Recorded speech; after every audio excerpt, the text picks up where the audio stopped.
20년 뒤 벌어질 한국의 무서운 미래에 대해서 한번 이야기해 보겠습니다. 한국에 요즘에 1인 가구가 막 늘어나고 있어요. 그래서 1인 가구가 계속 늘어나다 보니까 요즘에 어떤 뭐 예능도 그렇고 뭐 물건들도 그렇고 대부분 다 1인 가구에 초점을 맞춰가지고 막 지금 사회가 많이 바뀌고 있는데 이런 내용이 있습니다. 뭐냐면 건너집 할멈은 혼자 산대 해가지고 역대 최대 노인 가구도 싱글족이 대세다 해서 이 1인 가구라고 하면은 많은 분들이 그냥 젊은 친구들이 결혼을 안 해가지고 남자 여자 따로 살면서 그냥 각자 사는구나라고 생각하실 수가 있는데 사실은 이제 노인분들이 혼자 사는 게 되게 많아지고 있습니다. 그래서 뭐 황혼 이혼 뭐 이런 것도 있겠지만 대부분은 이제 사별을 하시거나 하시면서 혼자 사는 분들이 급격하게 늘어나고 있어서 1인 가구 비중이 지금 5년 만에 6%가 늘어났어요. 그러니까 엄청나게 많이 는 거죠. 근데 이 1인 가구 수 보면은 노인 가구가 급격하게 늘어나고 있죠. 똑같이. 그래서 이 노인 가구가 같이 늘어나면서 1인 가구도 같이 늘어나는, 그러니까 한마디로 이제 젊은 친구들도 1인 가구가 되지만 노인분들도 빠르게 1인 가구에 합류하면서 6%가 는 게 아닌가 라고 볼 수 있습니다. 이 노인 가구들 아까 말한 대로 한 500만 가구가 있어요. 근데 이게 앞으로 계속 급격하게 늘어납니다. 근데 이 노인 가구들 중에서 독거노인 있죠? 말 그대로 혼자 사시는 분들, 이런 분들의 비중이 37% 정도 됩니다. 아까 말한 대로 지금 젊은 세대들도 결혼을 안 하죠. 결혼을 지금 거의 안 하고 있기 때문에 젊은 세대들도 빠르게 1인 가구가 늘어나는데 노인분들도 빠르게 1인 가구가 늘어나면 어떻게 돼요? 결국에 우리나라의 한 절반 정도가 1인 가구가 되는데 이 시기에 따라서 달라집니다. 4년 뒤부터는 청년보다 노인 1인 가구가 더 많아지기 시작하고요. 요때입니다. 요때가 이제 크로스가 되죠. 그리고 나서 한 20년 정도 더 지나게 되면은 노인 가구가 이제 엄청나게 늘어나고 젊은 1인 가구들은 이제 급감하는 시기가 또 옵니다. 한마디로 이제 앞으로 우리나라에서 한 20년 정도, 20, 30년 정도만 지나면은 혼자 살아요 하시면은 아, 노인이시구나 라고 말하는 세대가 온다는 거죠. 2040년 정도 되면은 일본의 독거노인 비율을 이제 따라잡는다고 합니다. 그러니까 우리나라가 지금 빠르게 초고령 사회로 가고 있는데 일본은 이미 초고령 사회죠. 근데 여기가 늘어나는 속도보다 우리가 더 빨리 지금 늘어나면서 이제 노인의 나라가 되는 거죠. 그래서 이런 얘기가 있습니다. 뭐냐면 아까 40년에 이제 따라잡는다고 했는데 2050년 되면은 1인 가구가 905만 가구가 되는데 절반이 65세 이상이에요. 그래서 2050년에도 만약에 나 혼자 산다 예능이 한다 그러면 그때 되면은 다 혼자 사는 노인 연예인분들, 최근에 사별한 노인 뭐 이런 분들이 나와가지고 이제 혼자 사는 모습을 보여주지 않을까라고 이제 추정을 해볼 수가 있는 거죠. 자, 연령대별 1인 가구 규모를 보면요. 아까 말한 대로 이제 20, 30대 뭐 이런 사람들이 이제 급감합니다. 거의 없어지고요. 이제 70대 이상이 되게 많아요. 그러니까 70대 이상이신 분들이 거의 뭐 절반 가깝죠. 60, 70대가 대부분이다라고 보시면 될 것 같은데 이렇게 고령 1인 가구가 늘어나면 뭐가 문제인가라는 거에 대해서 여러분들이 생각 못한 부분도 있을 것 같아서 제가 한번 다뤄봅니다. 자, 이 청년 1인 가구와 노인 1인 가구는 사실 달라요. 뭐가 다르냐면은 여러 가지가 다르지만 이런 게 있습니다. 자, 첫 번째, 우선 지금 젊은 분들 있죠? 이 젊은 분들이 비혼을 많이들 삽니다. 그리고 굳이 결혼해야 될 필요가 있을까라고 생각하시는 분들도 많죠. 그래서 이런 분들이 보세요. 이 박모 씨는 연애는 하고 있지만 가장이 되면 책임져야 될 게 많아가지고 굳이 뭐 그렇게 할 필요가 있을까? 지금처럼 좋아하는 취미 생활을 즐기면서 살아야지라고 생각했다. 그러다 보니까 비혼주의자가 됐다는 거고, 또 신모 씨 여자분은 결혼이 꼭 사랑의 결실만은 아니지 않겠느냐, 희생과 갈등을 동반한다는 점에서 비혼을 결심하게 됐다, 이런 분들도 있는데 3040들은 비혼에 대해서 만족도가 되게 높아요. 그러다 보니까 뭐 이런 글들도 있습니다. 옛날 글인데 비혼을 마음먹으면 무주택자에도 전혀 근심 걱정이 없다. 부동산 가격이 오르거나 내리거나 뭐 굳이 뭐 이렇게 생각할 필요도 없고, 노 포지션이다. 비혼 무주택자는 천국이다. 혼자 월세 50 오피스텔에 살아도 엄청 넓고 새 오피스텔 이사 가면 되니까 굳이 뭐 황제처럼 사는데 부족한 게 없습니다. 근심 걱정 하나 없이 삽니다. 그러니까 이런 얘기에 대해서 동의를 하시는 분들도 있을 거예요. 왜 그러냐면 아니 내가 어차피 혼자 살 건데 넓은 집이 필요한 것도 아니고 내가 지금 뭐가 불편해. 3040인데 나 되게 만족하고 산다. 그리고 거기다가 내가 뭐 학군이 필요해. 뭐가 필요해. 그냥 출퇴근 잘 되는 역세권에 작은 집 하나 그냥 거주하면 되지. 거기다가 앞으로 우리나라 부동산 안 좋아질 거라는데 뭐하러 집을 사냐. 집 안 사고 전월세 살자라고 생각하실 수 있습니다. 자, 그런데 여기서 우리가 잘 모르는 독거노인들의 힘든 삶이 있습니다. 우선 평생 젊게 살 수 없다는 것이 문제다. 이건 뭐 다들 알잖아요. 근데 이거 말고도 다른 게 있더라고요. 2020 하류 노인이 온다. 일본에서 한번 그 좀 이슈가 됐었던 그런 책이라고 합니다. 이 후지타 다카노리라는 분이 쓴 책인데 하류 노인이라는 단어를 이제 처음으로 쓰면서 사회적으로 이게 막 유행어가 됐었대요. 그러니까 노인이긴 한데 이게 하층으로 내려갈 수밖에 없는 노인의 삶이 있다라는 거죠. 그래서 이게 약간 사회적으로 충격을 줬다고 합니다. 근데 여기서 이 하류 노인이라는 거는 이겁니다. 하류 노인이라는 베스트셀러에서 탄생한 말로 소득 저축 주위에 의지할 사람이 없는 노인을 뜻한다. 그래서 이게 2015년 유행어 대상 후보로 선정됐고 일본 뉴스에서는 독거노인이 고독사해서 몇 달 뒤 발견됐다라는 소식은 더 이상 충격적이지도 않을 지경이다라고 했는데 이거는 우리도 이제 익숙해졌습니다. 이게 2015년에 일본에서 일어난 일이 우리도 한 10년 지났으니까 이제는 우리도 이제 고독사에 대해서 익숙하죠. 근데 여기서 하나 더 나옵니다. 하류 노인은 그냥 경제적으로 힘든 사람들인데 표류 노인이라는 게 있어요. 표류 노인. 한마디로 이제 떠돌아다니는 뭔가 이게 정착을 할 수 없는 노인이라는 개념입니다. 근데 이 개념은 아마 처음 들어보신 분들도 많을 텐데 무주택 독거노인을 세입자로 안 받는 현상이 일본에서 일어나고 있다고 합니다. 그게 뭐냐면 독거노인들이 집을 얻어야 돼요. 근데 내가 자산이 별로 없는 분들이 많잖아요. 그런 분들은 어떻게든 전세나 월세를 얻어야 되는데 임대인들이 노인을 안 받는 거예요. 독거노인을 안 받는다. 그래서 이 노인 가구들이 재산이 좀 있으면 뭐 내 집 마련이라도 할 텐데 이게 안 되는 분들은 집을 못 구합니다. 그래서 이 주택 난민 현상이 일어나고 있어요. 자, 일본에서 이렇게 설문조사를 한 게 있는데 이렇다고 합니다. 부동산의 한 30% 정도는 고령자 입주를 거절한다. 그 중개사들이 있잖아요. 자기가 가지고 있는 매물들이 있는데 이 매물들 중에서 집주인들이 65세 넘는 노인분들도 입주를 가능하게 해주는 물건이 많이 있냐 했더니 25.7% 정도는 아예 없다. 나는 아예 가지고 있는 게 없다. 20% 정도 미만이다라는 것도 거의 한 30% 가까이 됩니다. 그러니까 실질적으로 주인들이 나는 고령의 독거노인은 안 받는다라고 말하는 사람들이 많은 거죠. 자, 그래서 실제로 그 설문조사를 해보니까 최근 1년간에 나이가 많아가지고 입주를 거절당한 적이 있다라고 말하는 분들이 한 30% 정도 된다고 합니다. 그러니까 집주인들이 실제로 안 받는다. 자, 거기다 이런 얘기도 있어요. 반대로 임대인들 입장에서 한번 뭐 설문조사를 해봤겠죠? 그러면 이런 얘기가 있대요. 노인 세입자 때문에 불편을 겪은 임대인의 비율이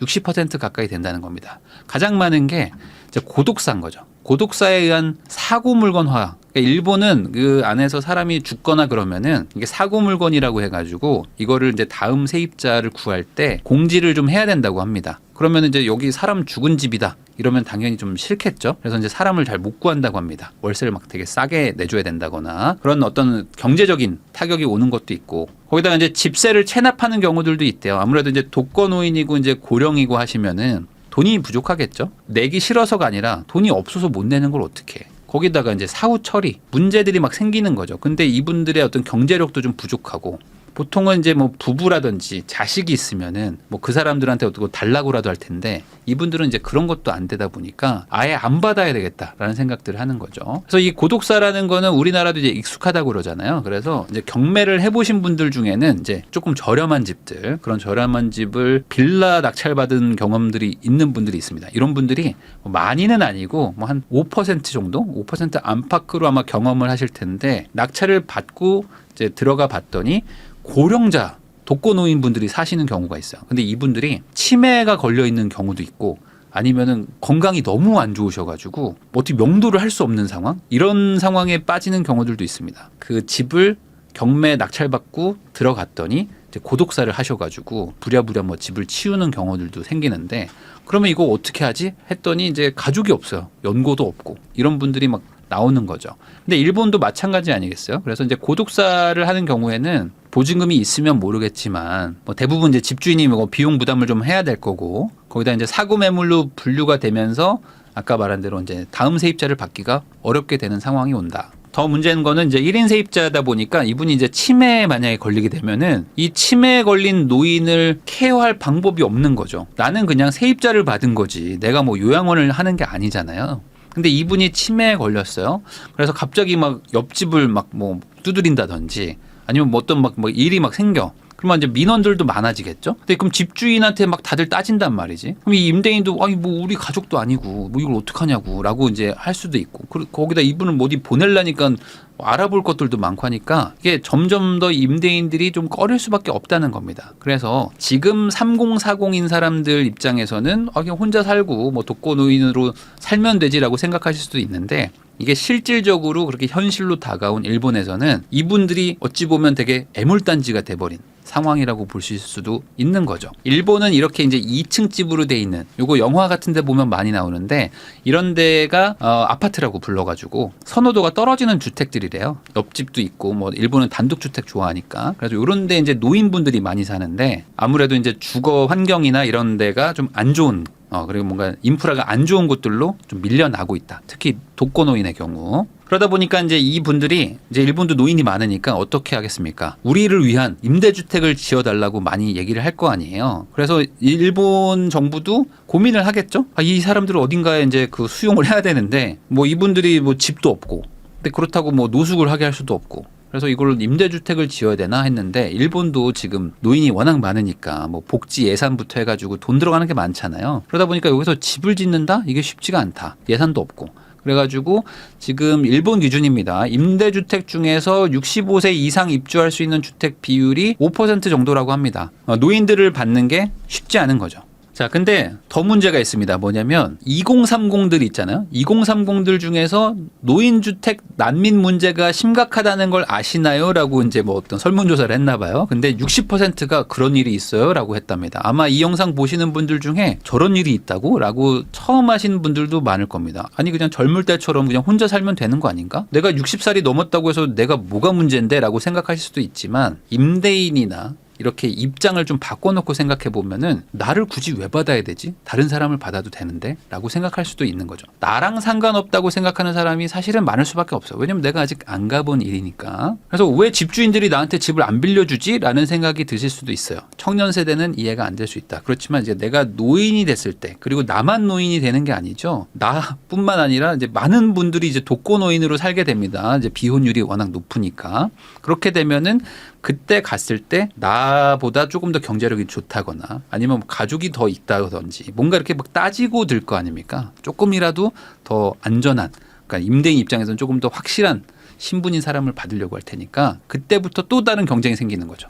지금 청년 세대의 결혼 인식을 보면은 되게 부정적입니다. 특히 이제 여자분들의 결혼에 대한 부정적인 인식이 엄청 높아요. 그래서 지금 보면은 20대 여성, 30대 여성들을 보면은 결혼을 해야 된다라는 게 한 30%가 채 안 됩니다. 그러니까 지금 20, 30대 여자들은 굳이 결혼할 마음이 없어. 반대로 남자들도 결혼을 못 하는 거죠. 여자가 결혼 안 하면 남자도 못 하는 거고 남자가 결혼 안 하면 여자도 결혼 못 하는 거잖아요. 그러면은 이대로 가면 어느 순간 나이를 먹고 그때 되면 이제 결혼을 하려고 해도 굳이 결혼을 해야 되나? 라고 하면서 아마 그냥 쭉 그냥 비혼으로 가지 않을까라는 생각도 듭니다. 그러면 이분들이 아마 60%는 표류 노인이라는 개념을 모르실 거예요, 최소한. 근데 내가 이제 굳이 결혼을 뭐하러 해? 50대, 뭐 60대 초반까지 잘 지내다가 65세쯤 넘어가면서 70대쯤 돼서 이제 좀 안정적으로 좀 살아야 되는데 라고 했더니 이제 저희 집은 좀 안 될 것 같은데요 라고 하면서 이제 막 거부하는 일들이 우리나라에서도 일어날 수가 있다. 그 하류노인이라는 책에 보면은 전직 공무원이나 대기업 임원 이런 분들도 이제 하류노인으로 이제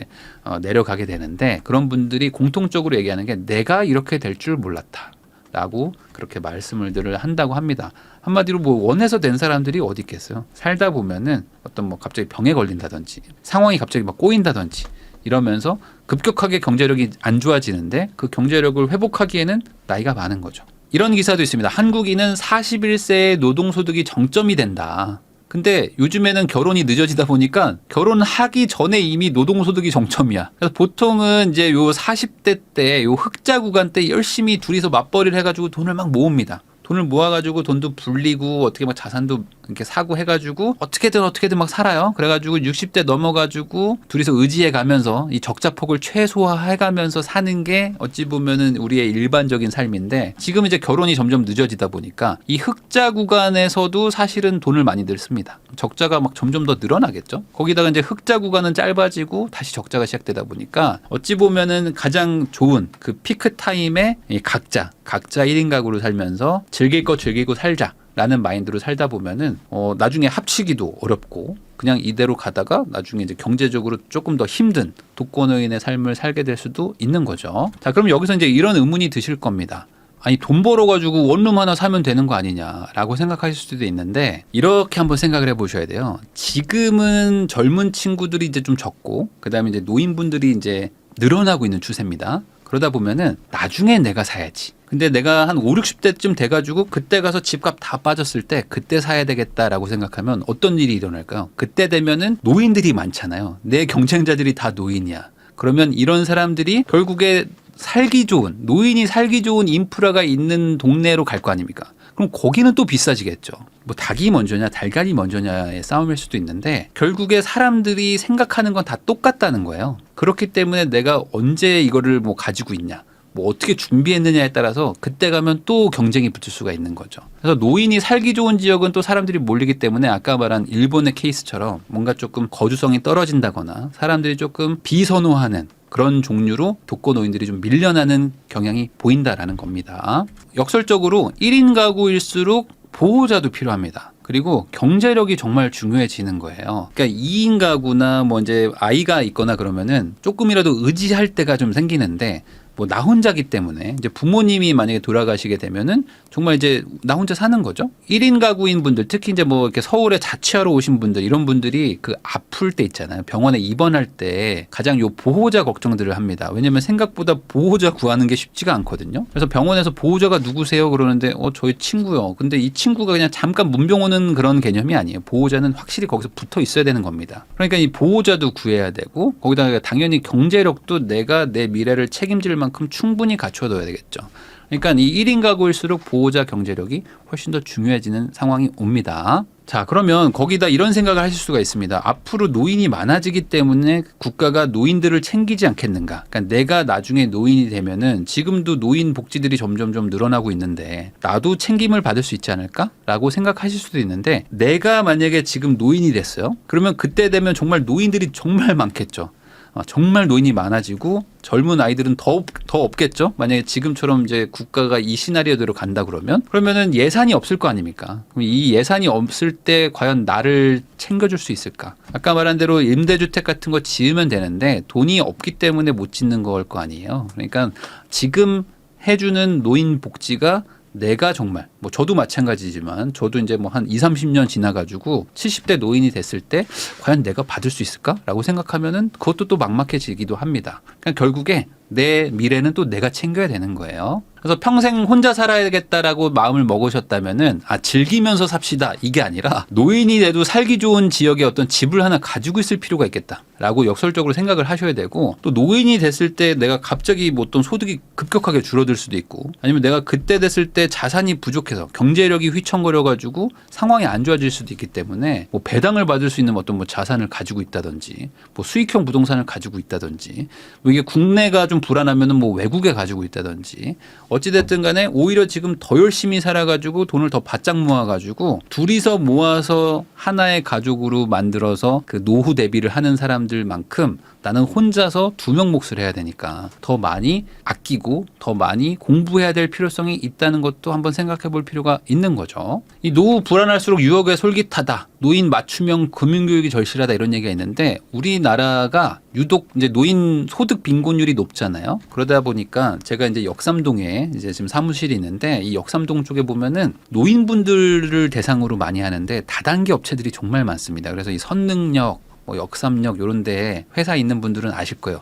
이 동네 낮에 그렇게 노인분들이 많고요. 이분들이 커피숍에 가가지고 그렇게 코인 얘기들을 많이 합니다. 웬만한 것들은 다단계이지 않을까 싶은데, 그만큼 무언가 이 노인분들도 경제적으로 좀 힘들어지고 그러면은 한탕을 노리게 되는 거예요. 왜냐하면 이게 이 소득이 급격하게 늘어날 확률이 점점 더 적어지잖아요. 그리고 이제 앞으로 살 날도 많고 경제적으로 갖춰야 된다고 생각하기 때문에 오히려 더 약간 사기에 연루될 가능성도 높다고 합니다. 그래서 이게 연구 결과를 보면은 노인분들이 금융사기에 연루되는 이유 중에 가장 큰 게 경제적 빈곤이다. 그러니까 경제적으로 빈곤할수록 50대 이상에서 사기를 당할 확률이 높다. 근데 그게 금융 교육이 좀 안 돼서이기도 하지만 그 불안한 거죠. 내가 지금 노년에 돈이 없는데 이걸 어떡하지? 라고 생각하니까 불려야 된다라고 생각하는 거죠. 그래서 이렇게 생각하시면 좋을 것 같아요. 이게 20살부터 한 40살까지 이제 우리가 좀 바짝 또 돈도 벌고 한다고 생각하면은 뭐 청년으로 사는 게 한 20년이라고 생각해 봅시다. 그러면 이제 40대부터는 이제 중장년으로 넘어가지만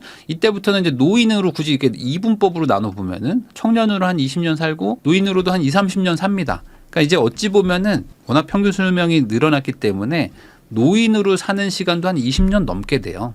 그러니까 이게 젊을 때 즐기고 사는 거는 좋을 수도 있죠. 근데 이게 어쩌면 답이 없는 노후를 또 불러올 수도 있기 때문에 오히려 내가 지금 비혼이나 미혼으로 살기로 마음을 먹었다면은 앞으로 내가 60대, 70대에도 지금 번 돈 가지고 내가 모아놓은 돈 가지고 내가 나중에 쓰고 살아야 된다는 걸 잘 생각해 보시고 오히려 너무 지금 즐기거나 너무 지금 즐겁다라고 생각하시면서 소비만 생각하시는 것도 좀 한쪽 면만 볼 수 있는 부분이다. 그런 얘기를 하고 싶어가지고 내용 한번 준비해 봤습니다.